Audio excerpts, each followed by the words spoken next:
welcome to this episode number 14 of a Creative Approach podcast. I'm your host, Karen Poirier-Brody.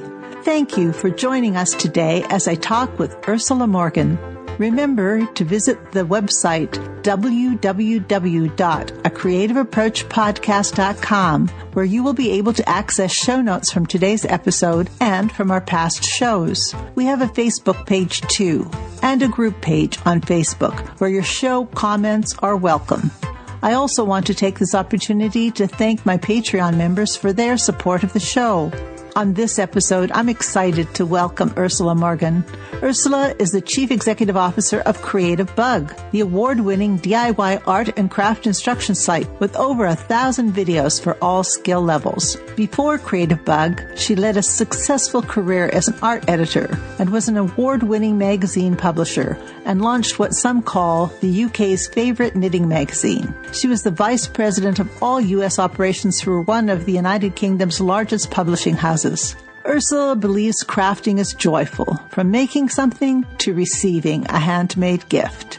Each time she grows Creative Bug's audience, she sees it as helping artists spread more joy. Visit the website at creativebug.com and listen now as Ursula joins me today to discuss her creative approach to life. Welcome, everyone, to a Creative Approach podcast. I'm your host, Karen Poirier-Brody, and today I have as a guest Ursula Morgan. Welcome, Ursula. Hi, Karen. Lovely to be here. Yeah, this is very exciting. And we wanted to talk a little bit about your creative approach, and you have a very creative job because you have been, I think it's the CEO of Creative Bug. Is that correct? Correct. Yes, correct. That is correct. And there is some exciting news about Creative Bug. So one thing I think we should do is let the audience know just what Creative Bug is and then get into the news. Now, for folks who are interested in being creative and wondering if they really are creative, this is just a fabulous place to go to find, from the very simplest projects to some that are more complex, way to become a creative person. So, as I said, I'd like to hear you talk a little bit about what Creative Bug is. So, Creative Bug, we will be turning 5 on the 15th of May. Ooh. And Creative Bug's conception and idea was that we're all far more creative than we think, and also we should be exposed to as much creativity as we can. The founders had the idea of mixing up Etsy and lynda.com, so e-learning and inspiration. And the e-learning idea from lynda.com came about by actually not limiting what people can actually do. So, for example, if you bought a class online or a DVD of a class, you might take that class. You've already done a little bit of investigation. You've decided, oh, I'd really like to try this.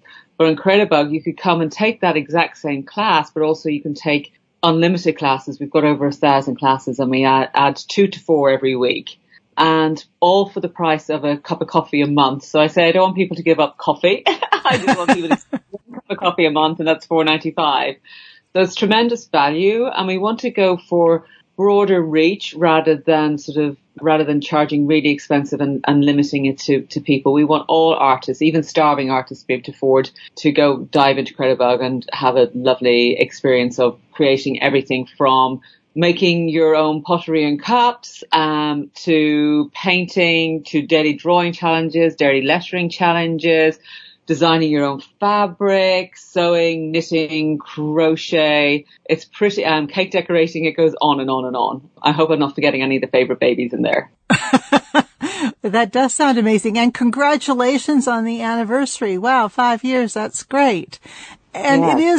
it certainly does come at an affordable price, because some classes and memberships are quite considerably more and may not offer even quite as much. Yes, and it's sometimes a bit of a balance. Sometimes people look and go, oh, you're so inexpensive. Like, do you have the experts? We have got the best experts in the country. People spend thousands of dollars to go and spend time with some of our experts in person at weekend retreats, and they're teaching exactly the same classes with us, but not everybody can get to them retreats. So it's like sharing the love. It's like creative sharing creative with other creatives and just maximum exposure. It's wonderful. And you said thousands of classes. I mean, that must be quite a challenge in producing these, 2 to 4 shows a week.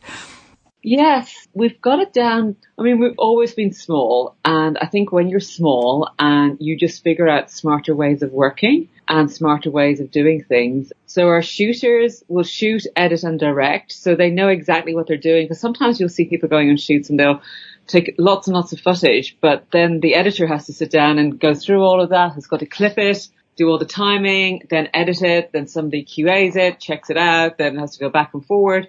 Where with us, the beauty of it is that people know exactly what they want to get out of it when they're shooting the class. So we don't waste a lot of footage and we work very, very smartly.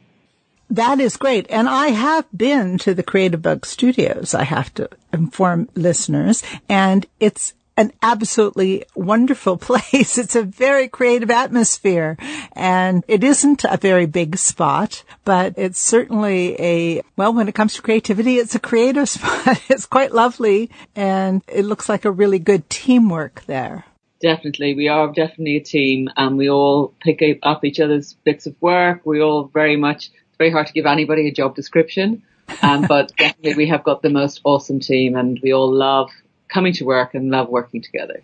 And your wonderful business has some great news that we should inform the listeners about. Yes, this is just hot off the press, and some people know about it and some people don't. We have just been acquired by Joanne Fabric and Craft Stores, and this happened on the 11th of April. And the reason why it is absolutely fantastic is that Joanne don't want to change anything about us. So we have got complete editorial autonomy. We still shoot what we want to shoot. They don't say, oh, we've got this. Can you sell this product for us? It's nothing. It's not infomercials. We're basically continuing Creative Bug, doing its awesomeness, working with the artists and creators that we want to work with and creating the projects and the lovely things that we want to create that we think is inspiring to people. So they have been very, very kind. It's great now that they've got a fantastic audience they can share with us. And they are lovely to work with, and they don't want to change a thing about us, which is amazing. And we're staying in San Francisco, and they understand that we're not a big corporate and they're not treating us in that way. And it's wonderful. Very blessed. That sounds fabulous. And the people who take the classes, of course, hopefully Joanne will look at what materials people needs and make sure that people have that available to them from their store. So that's a good thing. And it's nice that they're not dictating that you have to have certain things. Yes, we're hoping that we will be able to join up that seamlessly at some stage. That will be further down the roadmap, but we're hoping that we will be able to offer our audience a really easy, quick few clicks away to get the projects and materials that they need to create the classes and to create the beautiful things, because that would be like the real magic. Can you imagine being inspired by something on a Monday evening, ordering it and having it on Friday evening and knowing that you're going to have a very happy Saturday and Sunday, or Sunday evening or Saturday evening creating away? Exactly. And then for people, like you said, who cannot make it to learn these classes in person and may not even have a local craft store, of course, having availability of something being able to be shipped to them that has everything they need, that would be great. So it sounds like it could be, and hopefully will be, a wonderful partnership. I think that sounds fabulous. Now, a little bit about you and how you got into this. I mean, how did you end up as the CEO of this creative company? Maybe we should start at the beginning, because I don't think you were born in America. You recognized? Well, neither was I, so my accent may not be as obvious, but... Yes, my husband thinks I'm sounding very American now, and yet Americans tell me that I'm definitely not. So I was born in Dublin, in Ireland, and grew up in Ireland. And interesting, we didn't even think about it as creative lifestyle. We just grew up knitting, sewing, and just being generally creative. It was just part of life. It wasn't anything special. We all enjoyed doing it and making clothes for my dolls from a very early age. My mother would be knitting iron jumpers, and my brothers and myself would be sitting on I don't know whether you call it a sofa or a settee here, but we'd be sitting and passing another piece of knitting along and only allowed to knit a line each and waiting patiently. So we grew up in a very creative household, but we didn't think of it being creative or anything different about it. It just was a way of life. Then I moved over to study design and then moved over to the UK and finished off my design education in the UK. Met a lovely Welshman, fell in love. I think you all probably know this story. And then settled down in London with him, got married, settled down in London with him and had 2 lovely children in London. And I was working as a designer in the publishing world and worked for great magazines. I'm trying to think of ones that would be similar to over here. So I worked on Design Week and Marketing Week and so a lot of creative magazines. And then also I worked on magazines such as Good Housekeeping and She, sort of female homemaking, also women judging their lives and their career style magazines. And then forward fast a few years, we moved to Bath because we thought it was a lovely place to bring our children up, which is about an hour and a half outside London. And I started working for a company called Future Publishing. And I was working in their gaming, designing their gaming magazines, their gaming websites. And then they asked me to move across they had a craft magazine called Cross Stitcher. So they had some cross stitching magazines. So I started doing a little bit of work on them. And lo and behold, the covers that I was designing, the packaging I was designing, they were selling well. They asked me, would I become a publisher? So would I swap my crayons for a suit, which at the time I was, I don't know whether I want to do this or not. So I said I'd give it a try for 6 months, did it, loved it. And the numbers to me and looking at spreadsheets was like looking at a picture. It literally was. I just saw visually. It was a history, what the present tense was, and then what the future could be and different options for that. So they very kindly invested massively in me and put me on a master's degree in business. And I did that for several years with them in Bath, in the UK and London. And I was coming back and forth to the San Francisco office. And 6 years ago, they said, would you like to work in the San Francisco office? And I went, yes. But in the meantime, what I'd done is I'd built up a whole craft portfolio. So we'd gone from like a cross-stitching, just being in the cross-stitching arena, to being into knitting, crocheting, then just general crafts, paper crafting, scrapbooking. So I went from like one pillar to many pillars in crafting. And in the time, obviously fell in love with the whole crafting world. So came out here to the US and was running the gaming and the crafting side of things here, both their video studio, the websites and the magazines. And I met Credibug people, fell in love with them. I fell in love with the product and I took another risk and I went, okay, I'm going to leave this very, very comfortable job and I'm going to take a risk on Credibug.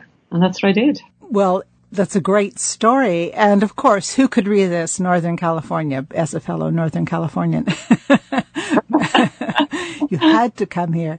And you said that, of course, developing many crafts. Now, you said as a child, you grew up doing crafting, and of course, knitting was one of the things you did. Do you find that you have explored new crafts and have taken on crafts yourself, new ones that have become big passions of yours?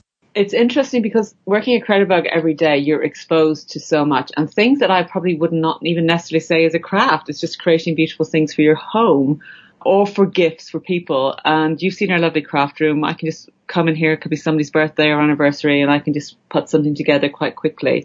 And things that I thought I would not be able to do. I mean, that's one thing you learn from watching our videos. You usually have an aha moment where everything untangles and you suddenly realize, that's the one thing. Like, that's what I wasn't getting and now I can do it. So definitely creating more. I keep saying, I know when Credibug has made it and it's totally successful because we'll all down our tools or our Macs and our mouses or on cameras on a Friday afternoon. We'll just all craft together in crafternoons. Crafternoons, I love that. Crafternoon every Friday. That's when we're great. I'll have to come visit on a Friday afternoon just to see that. But I mean, I'm doing things like leather work I never thought I would do before. Like sort of, we have Elke's tassels, which are all in now, in vogue, and they're very easy to make. But I wouldn't have thought it was.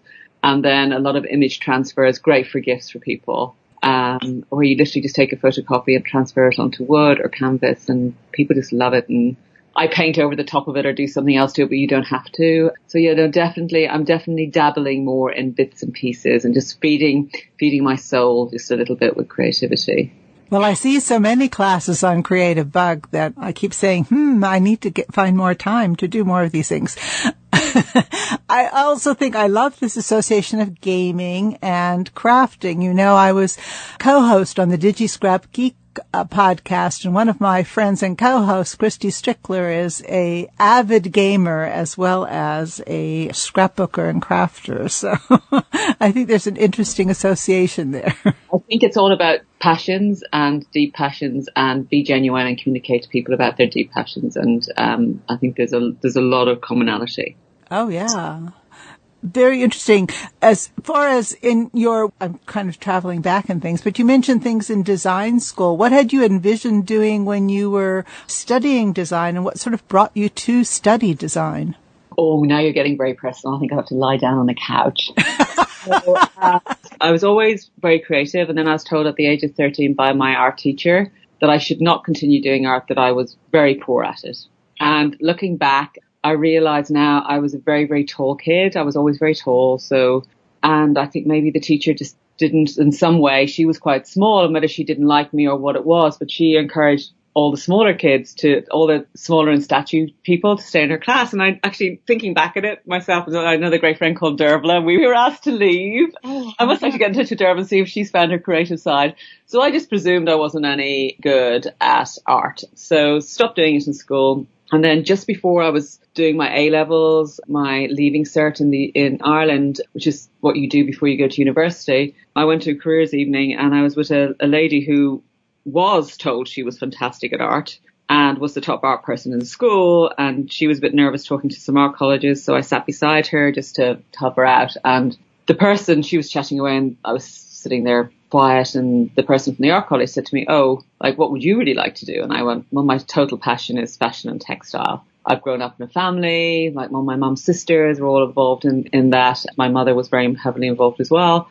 And he said, "Well, like, put your portfolio and just go for it." And I said, "Well, I can't draw." I said, "I couldn't draw that brick wall behind you." And he said, "Oh, well, just go and try." So the next day I went into my careers teacher, Sister Eileen, and I said to her, "This chap just wants me to put a portfolio together. What do you think?" She said, "Oh, let me look up." And she looked up these tests that they did when I was 12 entering the school. And they said, "Oh, you've got the highest IQ in the school on the art perspective." And I'm going, "Sorry?" She said, "Yeah." And I said, "What about this other lady, like who's the top?" "Oh, no, you're like a good 10 points above her." And I'm going, "Why did you not tell me this before?" And she basically said the Holy Spirit works in mysterious ways. So I had to... So I went home that night, got some colouring pencils and started drawing. And I've been drawing ever since. And that's really made me believe that you're only limited by your own belief of what you can do and not do. I got into several art colleges and I had my choice. So I did my foundation in Ireland and then went off to the UK then to finish off what I was doing. I then moved into graphics because my parents convinced me that there was never any cash in fashion textile. And I'd be a bit more flexible. So as a good girl, I listened to my parents and don't regret it for a moment, and did graphic design and visual communication. Well, yeah, the learning graphic design and communication will certainly benefit you in the career you ended up in. And yeah, parents are always that way of trying to find a real practical side to everything, aren't they? Yeah, and I don't regret this. And I find, that was I can't believe that teachers, and they still do, discourage people in art. And I had one, I've told the story before of in grade school being discouraged. And, it wasn't until my children told me I was an artist and that I really started studying some art as a result of doing scrapbooking and wanting to get better, and then found I really had a passion for art as well. So I really hate that people tell people not to do stuff. One of my common things I tell people, I was talking to some women physicians and people tell me, "Well, I'm not an artist." And I said, you didn't say that when you were 5. If your teacher told you to draw a tree, you drew a tree. You didn't say, "Oh, I'm not an artist. I can't do it." And I said, and if it doesn't look exactly like everyone else's tree, remember that the people who create ordinary everyday art are not the ones who sell things. You have to have, the more creative and interesting you are, the more people appreciate it. So I have a philosophy that we all were creative, just like you're saying in school. So we all learned to be creative either at home with our parents, our sisters, brothers, aunts, uncles, grandparents, and in school. And as we grew up, we forgot. And that forgetting then turned into being time poor. And all we have to do is just give ourselves time again, and we will be back to our creative selves.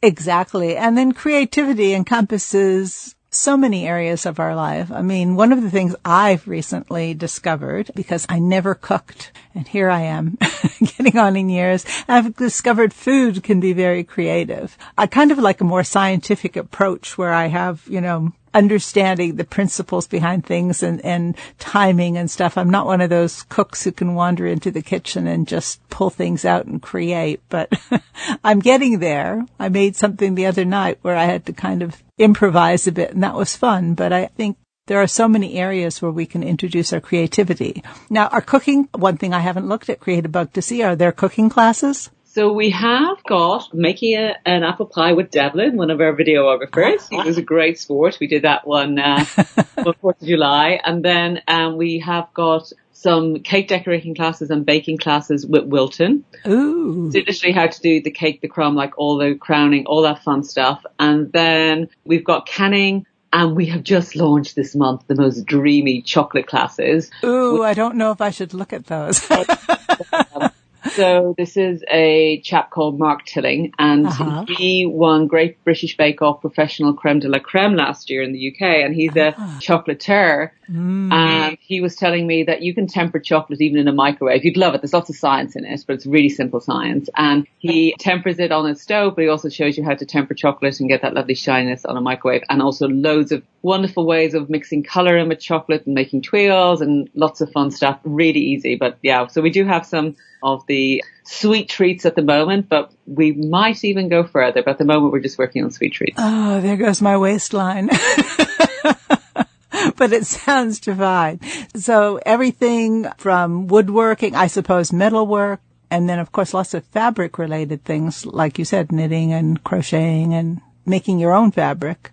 Yes, so lots of sewing. If you've got a sewing machine at home and you've never taken it out of the box, we'll show you how to get started, what kind of feet to use. If you have a sewing machine that somebody's given you as a gift and it's there and it's got lots of fluff in it and it needs a good cleaning, we've got a class how to get it up and running again, how to thread your sewing machine, and then how to start making simple garments, and how to even just read a simple pattern, and then everything you need just to get going on your own.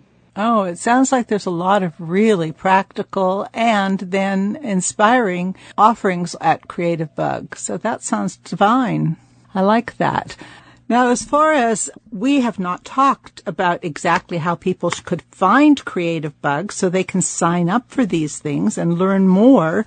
So maybe you could tell us a little bit about that. Well, you go onto the World Wide Web and you put in Creative Bug. So it's creativebug.com. Simple. And you can look at trailers for free. There's some Creative Bug TV and things you can look at for free. So you can have a nose around and get a taste for our classes. And then it's really simple to sign up. You can have a 2-week free trial where you can access all the classes. And then after 2 weeks, you can become a full-time subscriber for $4.95 a month. Plus, something that's been like hugely successful for us, and this is just us playing and having fun. We now do Facebook Lives every Tuesday and Thursday, so TNT, at 4 o'clock Pacific Standard Time, so Eastern Time, 7 o'clock in the evening. And we have when we do little mini classes, and sometimes the classes might be part of a class that we have on Creative Bug, or it might be a party idea, and then you can get the rest of the theme on Creative Bug. But there are things that you can just watch and just get a glimpse of, or even not have to go back to Creative Bug and look at the full class. But there's definitely, you're always left with some kind of inspiration. That's wonderful. So Facebook, Creative Bug, and then creativebug.com online. And then I assume there's probably links from Joanne's Fabric. Have they established that yet? We're still very, very early in our marriage. Well, yes, it's only 2 weeks. So you will see emails coming from Joanne mentioning us, and then also on Joanne.com, I think at the moment we might be on the home page. There might be a banner there, but we're working on it. If you go to their classes page, there is actually a link on their classes page. Oh, good. Well, that's good to know. Yeah. That sounds fabulous. And then does Creative Bug offer any kind of events, or is it strictly just the online classes? Oh, you're a woman after my own heart. We really, really want to do in-person events because we love in-person. And that's why we love Facebook Live, because we feel like we are in person, because people are asking us questions live and we're answering them. Yeah. So that does feel very, very personable, and it gives all of us great joy when people are interacting with us. But at the moment, no, we don't have any place you can come out and hang out with us. Although, yeah, there's nothing there's nothing like in-person classes at the moment. Okay, but the Facebook Live certainly sounds like a great opportunity for people who want to dip their toes in. And of course, that 2-week offering on Creative Bug itself to really, if you want to jump in and really learn something, sounds like a great opportunity for folks. Now, we're talking about creativity. We touched a little bit that you thought that people are creative and just need to find some kind of time. I kind of like to get back to people's thoughts about creativity and the creative instinct and what creativity means to people. And I was wondering if you had any thoughts on the subject or, little reflections on that, personal reflections on the subject. Yeah, I think making things with your hands is truly part of being human. And I think it's, once you start getting involved with it again, it just feeds the soul. On the timescale side of things, we have got a myriad of daily challenges on the site that you can work through. And these daily challenges are usually like 5-10 minute practices. And what we're seeing is that people are taking them practices and getting such joy from them and doing it before they go to sleep in the evening, just relaxing, just getting the rest of the day out of their heads, seeing something beautiful that they created with their hands, whether that's a doodle or a letter or a small little drawing. It's pretty magical and rewarding. So I do feel it's part of being human, and we need that to nourish our souls. So that's on the site, those little... It's a daily challenge is what it's called. Yeah. If you just go onto the site, we have a very big search bar at the top. Just type in daily and they'll all come up as a list, and then hit the little icon of the little glass on the right hand side, and they'll come up in a list on a page, and you can choose what you want to do. I mean, watch a couple. I mean, I almost dare people, watch Lisa Congdon's doodling class and just sit there and not try and find a pen to pick up and a scrap piece of paper and start doing it, because you will just want to. Oh, that does sound very inspirational. And as you said, I guess it's just a simple little way of adding that little bit of creativity and adding a little something extra to one's life. Yes, and even we do also have on Creative Bug TV tab, we've got little documentaries that we've put together on people's creative lifestyle, so our artists' creative lifestyle. And sometimes little nuggets of information you get from them can be delightful. And again, maybe that feeds your creative need for a day because you've just listened to somebody else talking about their creativity. Oh, well, and that's what we're all about here at A Creative Approach podcast. So that sounds like a really great thing. I've really enjoyed this conversation with you today. And of course, now listeners, you can go to creativebug.com or to the classes section at Joanne's, or to really get a sample and be live and involved, go to Facebook and see Creative Bug there. And that's Tuesday and Thursday, you said, at 4 p.m. Eastern and 4 p.m. Pacific time, correct? Correct. Yeah. So I guess one of the last things I had is for folks who want to get into more of the professional side of the creative things, if they have some skills or classes is that they want to teach, any advice you have? So my advice is never let anybody stop you doing what you want to do, and never think you want to do it and then have a debate with yourself and then actually debate yourself out of it. As women and as creative people and as gentlemen, I'm sure are the same. My husband does it to himself all the time, is that you have an idea and you say you're going to do it, and then you end up not talking to anybody necessarily about it, and you end up just having a debate with yourself and you go, no, I can't do it because of X, Y, or Z. So I would say go out there and do it. And then if you want to teach, start with your neighbors, start with your kids, start with a friend and play with it. And then just get people together in a local space. It could be a local community center. It could be in a church. Just put an ad up or something and just get people to gather together. We have Courtney here does something called Urban Sketch in San Francisco, and she just literally will put a notice up on Facebook or a notice up somewhere, and people will gather together and they'll just sketch each other or just chat about art and sketch other things while they're just together. So don't let people stop you, and start small and it'll soon start growing larger. Make that step. That's very good advice. I like that. Start with a friend or your family and build from there. And who knows, maybe we'll see you on Creative Bug, because I'm sure you're always looking for people who've developed some level of expertise and are known for doing things. It sounds like you have some wonderful experts at Creative Bug teaching folks. And I like the idea that things start very simply. I enjoyed what you were saying about sewing, of how to even just getting that machine, out of the box and the simple steps to get ready to do the project, as well as building up one's expertise. And then, of course, if you have those skills, you can move ahead into a different class where there's some other things that are taught. But I like the fact that you give that whole experience to people so they don't need to be totally intimidated before beginning something they're interested in doing. So I want to thank you, Ursula. I wanted to thank you very much for being a guest on the show today and encourage everyone to check out Creative Bug. So creativebug.com. And once again, thank you.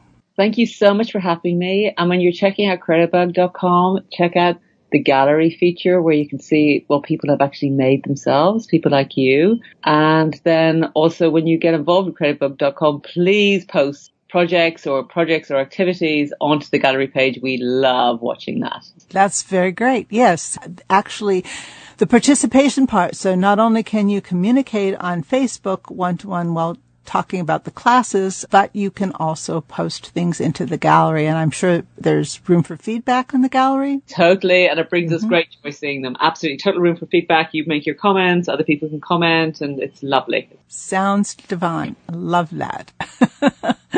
Well, once again, thank you. Thanks so much for listening to a Creative Approach podcast today. I hope you'll subscribe to the podcast on iTunes or Stitcher if you've not already done so. Please check a Creative Approach podcast Facebook page where I keep you up to date on our latest episodes. I'd love you to become a member of the Creative Approach podcast Facebook group where you can share your thoughts and where you'll find additional news posted. Also, check out the website, www.acreativeapproachpodcast.com. My team and I are working on developing a great home for fans of the show. At the site, you'll find a resources tab where some of my favorite products are listed. I may receive some income from affiliate memberships of those products. Be assured that these are brands and products I use and love. The website also features a Patreon page tab for those who want to offer some monetary support for the show. I'll talk to you again with another interesting guest on our next episode, and sign off today with best wishes in your creative approach to life.